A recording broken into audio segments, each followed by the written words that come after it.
అదేవిధంగా నిన్నో మన్నో ప్రజావాణి కార్యక్రమానికి కాడబిడ్డ వచ్చింది, అక్కడ దరఖాస్తు ఇచ్చింది, వీళ్ళు పరిష్కరించలేదు, నేను పరిష్కరిస్తున్నా, 1,00,000 రూపాయలు ఇస్తున్నా అని కేటీఆర్ గారు ఎక్కడో టీవీలో పేపర్లో ఎక్కడో నాకు భలే సంతోషం అనిపించింది.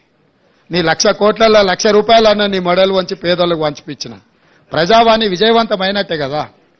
ప్రజావాణి ఏంది, అక్కడికి వచ్చిన వాళ్ళ సమస్య పరిష్కరించడానికి, ఆ సమస్యను మేము పరిష్కరించినట్టే కదా. ఆమె అక్కడికి రావడం వల్ల, ఆ సమస్య తెలవడం వల్ల 1,00,000 కోట్లు అక్రమంగా సంపాదించుకున్న దాంట్లో 1,00,000 రూపాయలు అయితే ఒక మహిళకు పంచివ్వగలిగినాం కదా.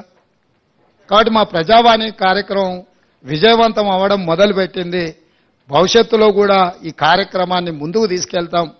ప్రారంభంలో చిన్న చిన్న అంశాలు ఏమన్నా ఉన్నా మీడియా మిత్రులందరూ కూడా ఇది మీ బాధ్యతగా భావించి దాన్ని బాగా ముందుకు తీసుకెళ్లడానికి సహకరించాల్సిందిగా కోరుకుంటూ, ఇంకా 99,999 కోట్ల రూపాయలు కేటీఆర్ దగ్గర ఉన్నాయి. 1,00,000 కోట్ల సంపాదనలో 1,00,000 పోయినా మిగతాది ఉంది కాబట్టి మిగతాయి కూడా పంచాల్సిన పరిస్థితి, పంచిపించాల్సిన గత్యంతరం లేని పరిస్థితి వాళ్లకు కల్పిస్తాం. తప్పకుండా పంచక తప్పదు.